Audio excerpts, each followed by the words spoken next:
আসসালামু আলাইকুম। আশা করি সবাই ভালো আছেন। আজকে শেয়ার করছি ভাপা পিঠার সহজ রেসিপি। শীতের সকালে ভাপা পিঠা হলে আর কিছুই লাগে না।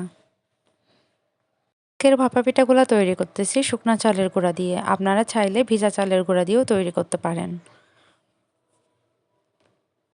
আজকের রেসিপিটা দেখলে আপনারা পারফেক্টভাবে ভাপা পিঠা তৈরি করতে পারবেন।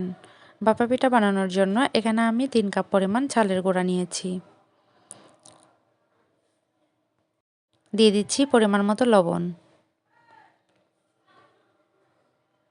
লবণ আর চালের গুঁড়া একসাথে ভালো করে মিক্স করে নিতে হবে। এখন অল্প অল্প করে পানি দিব আর মেশাতে থাকবো।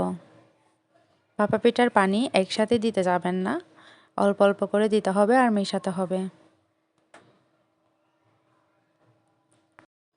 যখন চালের গুঁড়াটা হাতে মুঠ করা যাচ্ছে তখনই বুঝতে হবে যে চালের গুঁড়াটা একদম রেডি।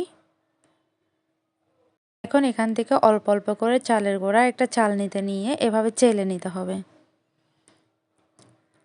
এভাবে চেলে নেওয়াটাও কিন্তু খুব বেশি ইম্পর্টেন্ট। এভাবে চেলে নেওয়ার কারণে ভাপা পিঠাগুলো অনেক সময় পর্যন্ত সফট থাকবে। চেলে নেওয়ার পর দেখতে এরকম দানাদার হবে। এখন ভাপা পিঠা বানানোর জন্য চালের গুঁড়াটা একদম রেডি।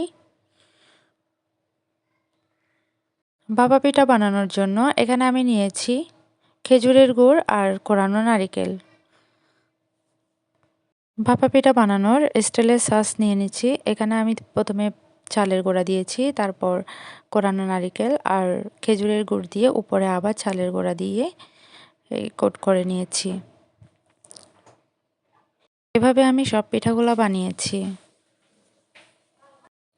নারকেল বা গুড়ের পরিমাণটা আপনারা বাড়িয়ে কমিয়ে নিতে পারেন। ভাপা পিঠা ভাপ দেওয়ার জন্য আমি ভাপা পিঠার সস নিয়েছি। এখানে একসাথে 3টা পিঠা ভাপ দেওয়া যাবে। এখন আমি সবগুলো পিঠা দিয়ে দিচ্ছি। পিঠা দেওয়ার পর বাটিটা সরিয়ে নিতে হবে।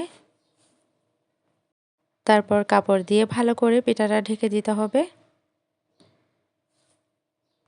1 মিনিট ভাপ দিলেই পিঠাটা সিদ্ধ হয়ে যাবে।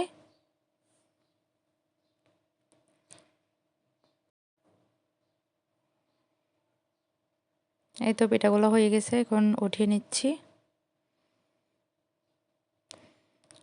প্রতিবার পিঠা ভাপ দেওয়ার জন্য কাপড়টাকে একটু ভিজিয়ে নিতে হবে। এভাবে আমি সব পিঠাগুলো বানিয়ে নিয়েছি। দেখেন পিঠাগুলো কতটা পারফেক্ট হয়েছে। আমি একটা পিঠা ভেঙে শেয়ার করছি। দেখেন পিঠাগুলো কতটা পারফেক্ট হয়েছে। আশা করছি আমার আজকের রেসিপিটি আপনাদের কাছে ভালো লাগবে। ভালো লাগলে অবশ্যই আমার চ্যানেলটি সাবস্ক্রাইব করে আমার সাথেই থাকবেন। ধন্যবাদ সবাইকে।